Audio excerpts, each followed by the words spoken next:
కాకపోతే మనం చూడవలసింది ఏంటంటే ఆర్డర్ కాపీ చూడాలి. ఆర్డర్ కాపీలో అటువంటి మెన్షన్ ఏమి లేదు. అయితే దీనిలో ఒక పాయింట్ ఏం రాశారంటే నేను చూపిస్తాను. ఈ పేజ్ నెంబర్ 4 లో పారాగ్రాఫ్ నెంబర్ 11 ఇది.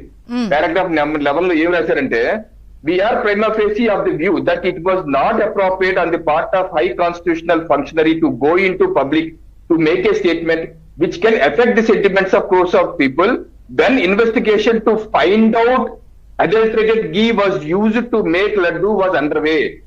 అంటే ఈ పారాగ్రాఫ్ చదివితే ఏమర్థం అవుతుందంటే కోర్టు వారు ఏ దృష్టిలోకి వచ్చారంటే మీరు వేసినటువంటి సిట్టు విచారణ కల్తీ నెయ్యిని లడ్డూకి వాడారా లేదా అని కనుక్కుంటాకి మీరు సిట్టు వేశారు కదా, ఆ సిట్టు విచారణ జరుగుతుండగా మీరు ఇటువంటి కామెంట్స్ చేయటం సమంజసం కాదు అన్నట్టు విధంగా అక్కడ రాశారు. దీన్ని బట్టి మనకి ఏమర్థం అవుతుందంటే కోర్టు వారు కొంత తప్పుదో పట్టారు. ఎందుకు దాన్ని మన లాయర్లు సరిగ్గా చెప్పలేకపోయారా అది ఏంటా అన్నది ఈ రోజు ఫస్ట్ వస్తుంది.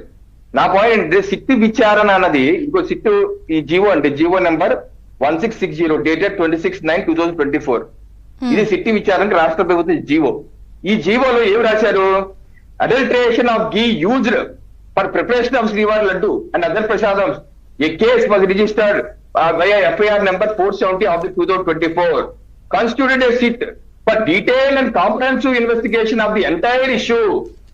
ఇక్కడ ఎంటైర్ ఇష్యూ మీద సిట్ వేశారు కానీ అడల్టరేటెడ్ కి కల్తీ నెయ్యి వాడారా లేదా కనుక్కోమని చెప్పి సిట్ వేయలేదు. కానీ కోర్టు వారికి ఏ భావన వచ్చింది? సిట్టు వేసింది అడల్టరేటెడ్ ఘీ లడ్డు వాడారా లేదా దాని మీద వేశారని భావన వచ్చింది. ఆ పారాగ్రాఫ్ వల్ల అర్థమవుతుంది.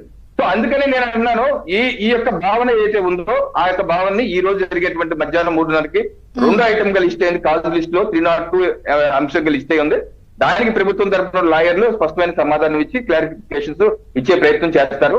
సో నేనేది ఏంటంటే వైసీపీ మీడియా ఏదైతే 3 రోజుల నుంచి ఓదర కొట్టేసి సత్యమేవ జయతే అని చెప్పి మహారాష్ట్ర అధ్యక్షులు మరి లేనిపోని ఆరోపణలు చేసి అదేదో సత్యవంతా గెలిచేసింది ఇదంతా సత్య నిష్ఠాపరులు సత్య హరిశ్చంద్రులాగా మాట్లాడుతుంటే చాలా విడ్డూరంగా ఉంది. కనీసం ఇప్పటికైనా సరే మీ కోర్టుల మీద గౌరవం కలిగింది వైసీపీ వారికి ధన్యవాదాలు. జ్యుడిషియల్ సిస్టమ్ మీద మీకు గౌరవం కలిగింది. కులాల వారీగా మీరు నిందించిన వ్యక్తులు సిబిఐ కేసే ఉంది మన మీద. ఈ ఎల్లో మీడియా వైసీపీ నాయకుల మీద సిబిఐ కేసే జరుగుతుంది కదా. మీరు ఏ రకంగా న్యాయమూర్తులు దూషించారని దాని మీద మీరు కూడా వచ్చి మాట్లాడి